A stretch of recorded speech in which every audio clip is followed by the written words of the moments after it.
Hello everyone, welcome to yet another session of the daily news analysis by SRIRAM'S IAS, where we take up the important articles from the Hindu newspaper and break them down for our understanding from the examination point of view. So let's start today's discussion by taking up the important articles from the New Delhi edition of the Hindu newspaper.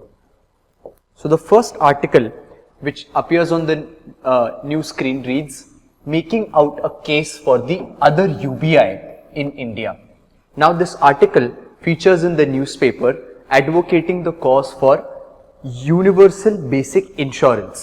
So the author makes a unique argument that much debate keeps on happening around the universal basic income. But the author is saying that an alternative can be suggested in the form of a universal basic insurance.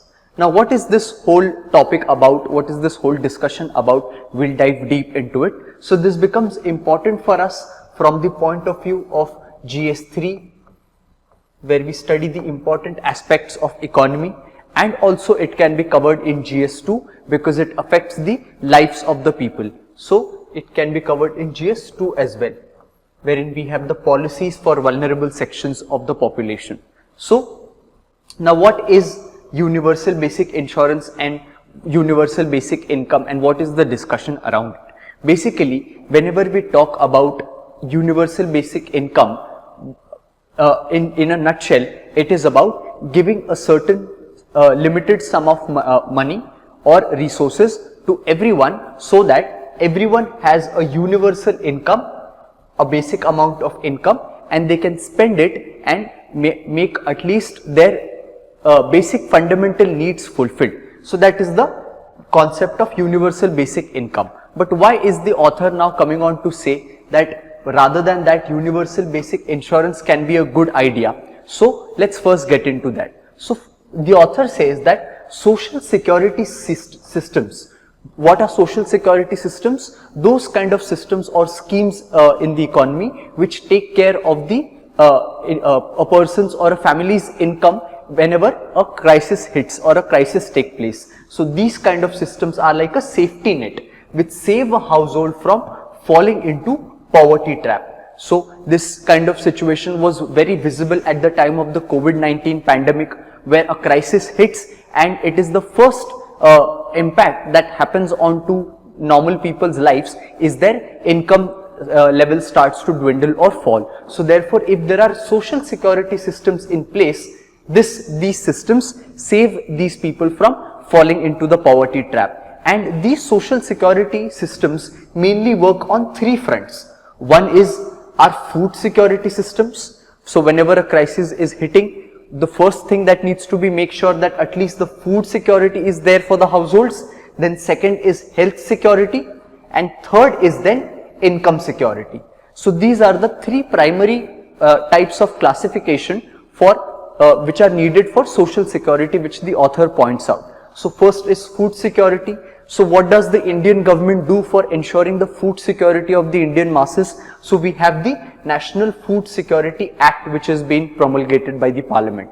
Under this act, the Indian government, through its fair price shops and the public distribution system, gives out food grains to all the people holding a ration card at very cheap prices, thereby ensuring food security. Then for health security, what does the Indian government do? It has the Ayushman Bharat scheme, under which it provides critical primary health facilities to again the residents of the country to take care of their health services. Now we'll talk about income security. Income security is where the discussion of universal basic income or universal basic insurance, the option between the two, comes into place. So these are the three important classification or types of social security systems which become important whenever we talk about a crisis hitting and the saving of the households from this crisis. So now, based on this, the author also tries to classify the security nets into various levels. So what are these levels? Based on what impact do these social security schemes have on the people? So let's say that before the crisis was hitting, the family or the household was on level 1, and once the crisis hit or any kind of a catastrophe happens and the individual or the family comes down to level 2.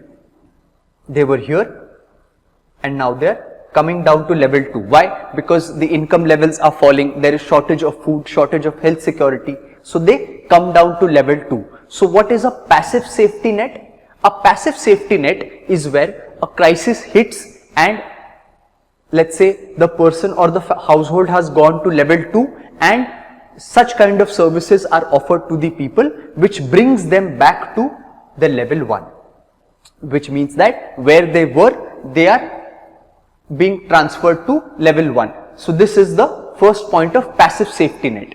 And then what is the active safety net? It works like a trampoline so that those who fall on it are able to bounce back. This would be the case for active safety net. Then the third kind of safety net is where a proactive safety net comes in, which can be that if at all the individual or the household is falling to a level 2, why not provide such schemes where it not just rises to level 1 but also goes past it. This is known as a proactive safety net, which acts like a launch pad out of poverty. So this is where the universal basic income or insurance concept comes in, wherein the crisis should not just be taken as a problem but should also be an opportunity where if the person or household is going down, such kind of services should be offered where their position gets uplifted even more than what was earlier. So such kind, now between the three, what kind of services or social security schemes should be employed? One that form in the proactive safety net system. So the author points out that the universal basic income or universal basic insurance is something which will fall down into proactive safety net. Now let's come to the income security part, where we saw that the Indian government does a lot of things for food security, health security. What is done for income security by the Indian government? It's the trickiest part to tackle in the social security basket. So therefore various government schemes are there for the income security of the residents of the country. What are these? There is a general provident fund which is there for central and state government employees. What is a provident fund? A provident fund is a type of fund wherein the employee or the worker who is working in the organization keeps a certain sum of his salary, deposits into a separate fund, and a requisite amount of that money is also deposited by the employer itself, and in certain schemes even the government deposits certain money, and after the superannuation or the retirement of the employee, he will get back the money in the form of maturity of this fund. This is the concept of a provident fund. So there are different provident fund schemes working in the economy. So first is the general provident fund, then is the employees provident fund or EPF, which is for workers in the other organized sectors apart from the government sectors. Then there is public provident fund or PPF that can be availed by any Indian citizens. So there are differences between all these, where the general provident fund is for central and state government employees, the employees provident fund is for those workers working in other organized sectors, and then the public provident fund can be availed by any Indian citizen. Then there are other schemes such as the Pradhan Mantri Kisan Man Dhan Yojana. This is again a social security scheme which is for the farmer, wherein the farmer gets a certain allowance. A similar scheme is the PM Kisan scheme, which is there for farmers, where the farmers get a certain sum of money to take care of their farm expenses. And there is also the Atal Pension Yojana, which takes care of the pension services of the workers who are working. So these are the current schemes which are going on, which takes care of the income security of the people. But as we can see from here, most of these schemes are there for the organized workers. There are not many schemes or much options available to the unorganized workers. So this becomes the drawback of the current schemes which are going on. So now the author tries to take up the discussion on first, what is universal basic income and why universal basic income is not that favorable, and we should choose the option of universal basic insurance. So let's take a look at that. What is first of all universal basic income? So as I explained earlier, universal basic income is nothing but providing all the citizens of the country a certain sum of money and to let them manage their own expenses and take care of their fundamental needs. So it's a model for providing all citizens of a country with guaranteed minimum sum of money, regardless of their income, resources or employment status. So this provides a safety net, preventing any citizen from sinking below a basic minimum standard of living. And this was something which the economic survey of 2016 and 17 had recommended as an alternative to the various subsidies that the government gives, wherein the the economists who were framing the economic survey felt that providing a certain sum of money rather than giving subsidies in various schemes can be a better alternative to deal with this cause of providing social security framework to the citizens. But there are certain issues with respect to universal basic income. What can be the issues? If we give a certain amount of money to every citizen, does it guarantee that they will spend that money only on the fundamental needs? Once a certain sum of money is given to individual, he or she can spend it on anything they want. So therefore, there are certain issues with universal basic income, wherein in order first to apply it, there is lack of political will. Then secondly, if everyone is being given a minimum set of money, it can add huge fiscal pressure on the exchequer of the state and central government. Then free cash to people may increase the inflation rate. This is also a very big impact that can happen in the economy, where more cash going into the hands of the people can increase the inflation rate in the economy. Then difficulty in reducing subsidies on existing schemes, right? This is existing schemes. Current subsidies which are going on, to move on from that system very rapidly to universal basic income is also a difficult part. And last is what I flagged out, that no guarantee that cash will be spent on productive assets. What we feel the intention of universal basic income is that the individual or the household will spend on food, health needs, education needs, which are known as the fundamental needs. But this is not a guarantee that once a universal basic income is given or granted to these citizens, it would be spent on these productive assets only. It can be spent on any other thing. Excuse me. So these are the various issues with universal basic income. So what about the option of universal basic insurance then? The author feels that where we are granting a minimum set of money to all the people, it can be a good option to make every person avail insurance facilities, and that is known as universal basic insurance, wherein every person is made enrolled to a insurance scheme. So why should this be done? First of all is the low insurance penetration in the country. When we talk about low insurance penetration, what does it mean?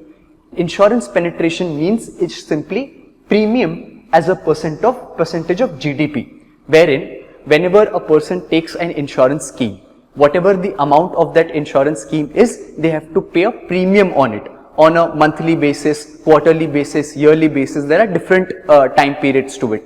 Now, how much is this premium being paid? That can be a measure of how much insurance people are taking. So therefore, when we measure premium as a percentage of GDP, we get to know as to exactly how many people in the country are availing the facilities of insurance. And therefore, this in India, the level of insurance penetration is very low as 4%, which has been there for many years. And as compared to other countries such as Taiwan, Japan and China, they have 17%, 9% and 6% insurance penetration in the country, which means that people of these countries are availing the facilities of insurance way more than India is. So in order to boost this insurance penetration in the country also, the universal basic insurance can do its part. Therefore, this insurance can become a need-based safety net for the poor.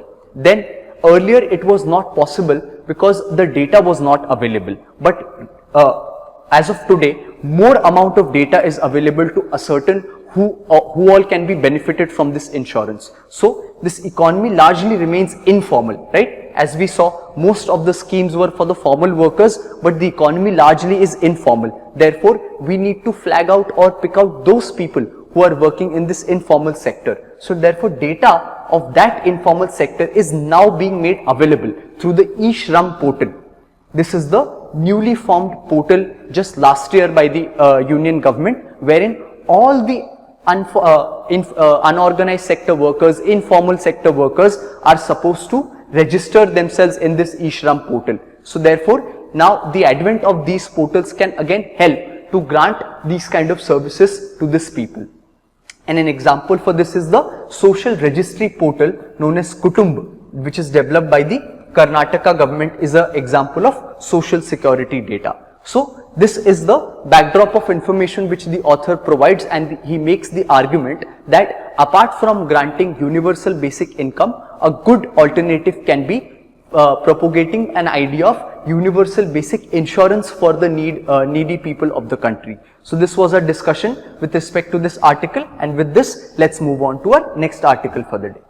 Now the next article which appears in the newspaper reads, theatre group to cut short Yakshagana shows. Now this Yakshagana shows, or the theatre form of Yakshagana, becomes important for us from the examination point of view, from the perspective of art and culture. So we study this from the perspective of GS1, and this can be very important from the point of view of prelims as well. So we'll try to understand what exactly is the Yakshagana. So as we can see in the picture, there is some theatre or show happening.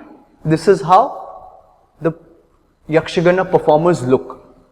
This is an ancient form of theatre performance which is done especially in the southern part of the country, and it was developed in the parts of Karnataka. So what does the article say?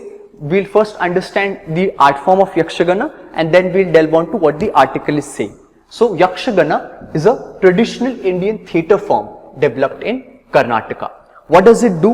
What does any theatre form do? It will perform a drama based on various aspects, where it combines dance, music, dialogue, costume, makeup and stage techniques with a unique style and form. And that is why these theatre groups travel with this Yakshagana performers and perform this art form at various places. And it is believed to have evolved from the pre-classical music and theatre during the period of Bhakti period, right? And most of the stories, whenever these people perform, what do they perform? So they perform stories are drawn from the epics like Ramayana, Mahabharata, Bhagavad and the mythological episodes. So they enact these episodes from these epics and other scriptures, and they are majorly based on episodes of Ramayana and Mahabharata. The name Yakshagana suggests that it is the music of celestial beings. That is where the name of the art form is being derived from. And the Yakshagana is believed to have evolved from the ancient Bhuta worship prevalent in the South Kannada and Kasargod, which is a district in Kerala right now. So this is the vital important facts about the theatre form which we should be understanding from the examination point of view. Now what is the article saying?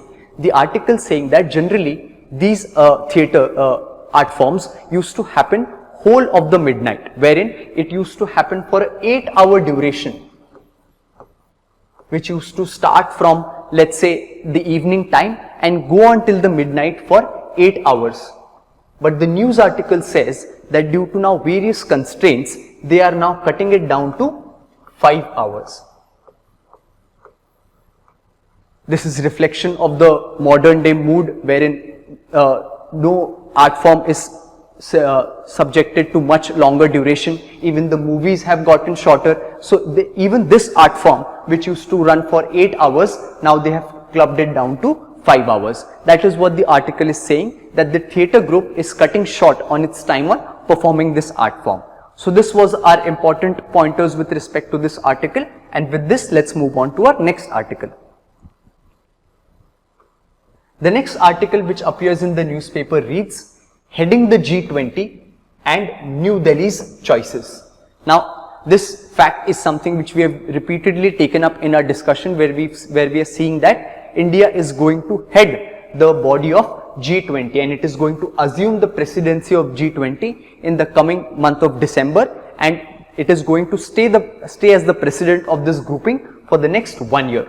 So in this context, the article, the author through this article highlights as to what exactly is this significance of India heading or presiding over G20, what are the challenges that are ahead in this grouping, and what can India do to come on top and play its good role in the heading of the G20 grouping. So that would be the discussion on this particular article. So let's first start by understanding what exactly is the G20. When we talk about the G20 grouping, what is this grouping first of all? So as the name suggests, G20 or group of 20, which would have 20 countries.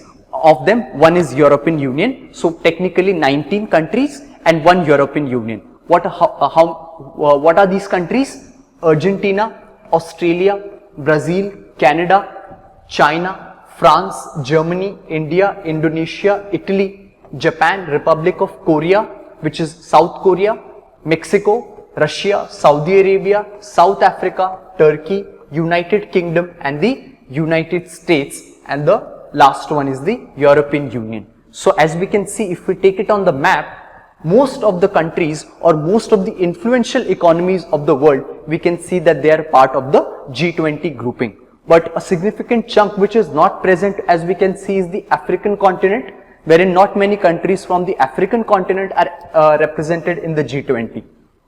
So this is the expanse of G20, wherein the most influential economies of the world are represented in this grouping, wherein these members currently account for more than 80% of the world's GDP, 75% of the global trade and 60% of the global population. So these facts themselves highlight as to how important this grouping is in order for any discussion or deliberation that is to be made on a world issue or a global issue. That becomes the importance of this particular grouping. So, and if India is heading this grouping in the coming years, it makes a case for us to analyze what can India do to leverage its position over here and what it can achieve from its presidency. So this is the G20's background. Now, when we talk about the significance of G20, so what is it? It has played a vital role in addressing financial and economic challenges such as the global financial crisis of 2009 and the Eurozone crisis of 2010. And apart from this, the G20, apart from the member states, it also has representations of the United Nations, World Bank, International Monetary Fund, World Trade Organization, World Health Organization and other multilateral institutions in its makes the G20 an incomparable body. So apart from the influential nations, these world bodies are also represented and they also participate in the G20 meetings. So therefore, again, it increases the importance of this body.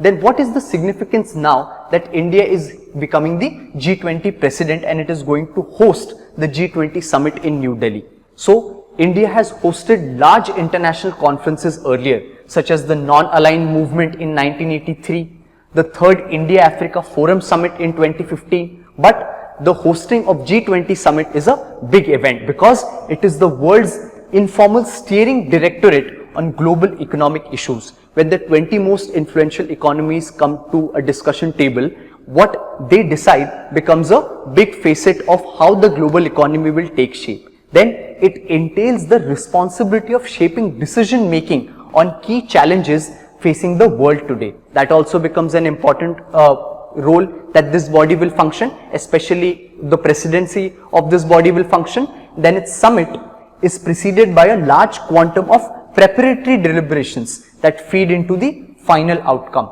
So this is the significance for India, where it is now going to preside over the G20 presidency.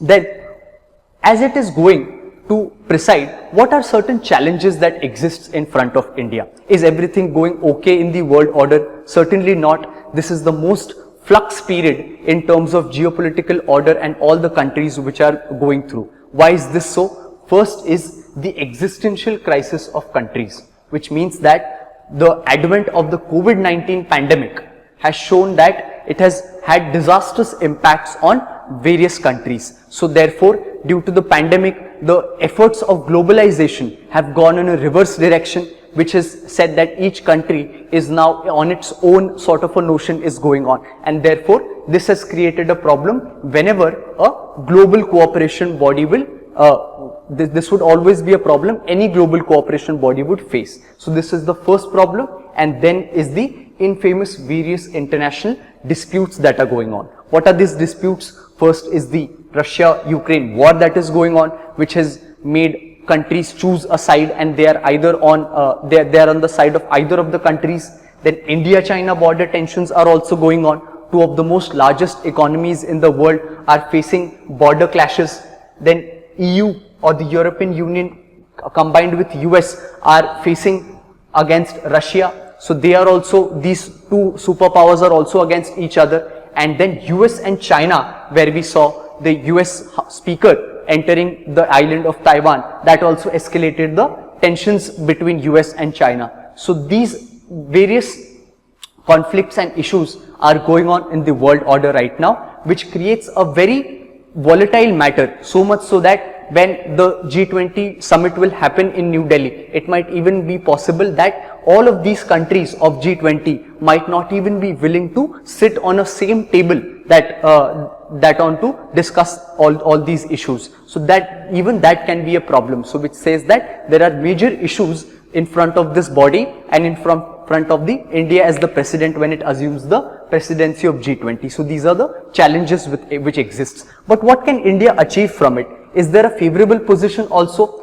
India has major opportunities which it can fulfill by becoming the G20 president. First is that this G20 presidency offers a unique branding opportunity. So whatever India has achieved up until now, it can brand its achievement well and show its prowess in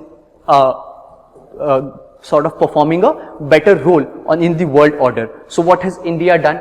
It has combated the COVID-19 pandemic well, and not just for itself, but also given a lot of aid through to other countries in the form of its vaccine diplomacy. So it has transferred a lot of vaccine and given a lot of aid to other neighboring countries. Then India's digital revolution, which has happened, reshaping of the global value chains, where India has taken stance for not just the Atmanirbhar Bharat campaign, but also the supply chain resilience initiative, wherein it is wanting to create alternate systems on the supply chains of the world. So these are the good efforts that the Indian government has taken, which the author feels that India should be branding it well and projecting itself as a reliable partner for other countries. Then it can be utilized to transform India's suboptimal physical infrastructure to create an attractive investment and tourism destination. This branding and showing that India can be a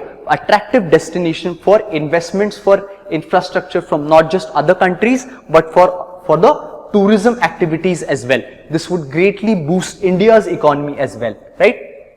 Then thirdly, for democracies. So after India assumes the presidency for a year, after India, the other countries which are in line for presidency are Brazil, South Africa. So these countries are in the same bracket, that of developing countries. Both currently Indonesia is the president, India then will become, and then Brazil and South Africa. All of these are developing countries. So the author feels that since the next 4-5 years are for the presidency of the developing nations, this can mean that the issues and interests and the agendas of the developing nations can be put forward more clearly in a tangible and a long-term manner in the forum. So that becomes the third opportunity, that not just India, but it should cooperate with these developing countries and further the agenda of the developing countries on this international forum.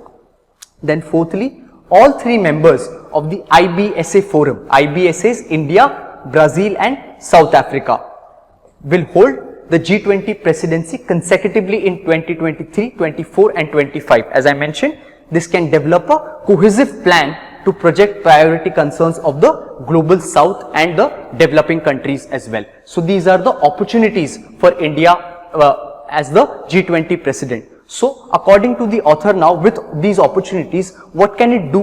What are the major actions that it should be doing when it assumes the G20 presidency? It first says that India can provide evidence of its domestic successes tested at the continental scale for global adoption. This is something which we saw earlier, that it should be branding itself and projecting its successes to be emulated by others at a global level as well. Then the IBSA body, which we were talking about, India, Brazil and South Africa, they need an urgent rejuvenation by convening an informal meeting of its top leaders on the sidelines of the Bali summit. The author feels that this particular forum of the three countries, since these countries are now going to gain prominence, should also be meeting and rejuvenating their ties. And third is a very important thing that we saw, that when we saw the members of the G20, most of the African countries were not made a part of it. So the author feels that India should factor in the perspectives of the countries not represented in the G20 and advocate an inclusive approach with pragmatic and human-centric solutions to global issues, which means that the African Union, which forms the grouping of the African countries, should be made a permanent part of the G20 grouping. India should be advocating their participation in G20. So these are the various steps that the author suggests that in the coming presidency tenure of India in the G20, what options does India have, what are the challenges in front of it, and what opportunities and steps it can take as a part of the G20 president. So with this, let's move on to our next article for the day. The next article which appears in the newspaper reads, Wind Project Addition to Peak by 2024. Now, this projection is being done by an international report, which is saying that the annual installation of new wind power projects in India will peak by 2024 and likely to decline thereafter, saying a report by Global Wind Energy Council. Now, this Global Wind Energy Council is an international body which takes care of the, or which takes analysis of the status of wind energy production and the installation of the wind energy projects that are going on for all the countries. So with respect to India, this body is saying that currently the pace of wind energy installation, the windmills and all of these projects for wind energy production are not going on at a great length, but they will peak by 2024.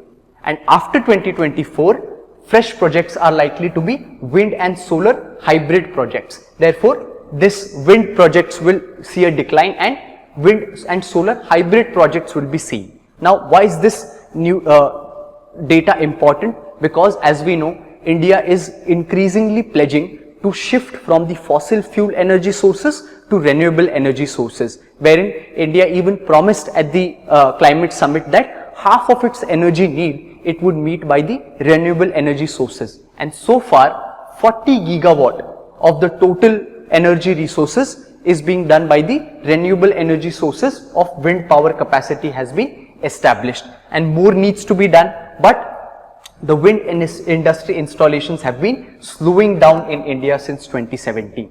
And why has this happened? Due to various problems with respect to installations. Incoming of the COVID-19 pandemic has slowed down the wind project installation, and therefore only 1.45 gigawatt of wind projects were installed in the year 2021, with many delayed due to the second wave of COVID-19 and supply chain related disruptions. So this is the projections that the report makes. So what becomes important for us is the projection of this report and the body known as the Global Wind Energy Council. So we finish the article over here and the discussion for today, and we'll meet again tomorrow with the important articles from the newspaper. Thank you.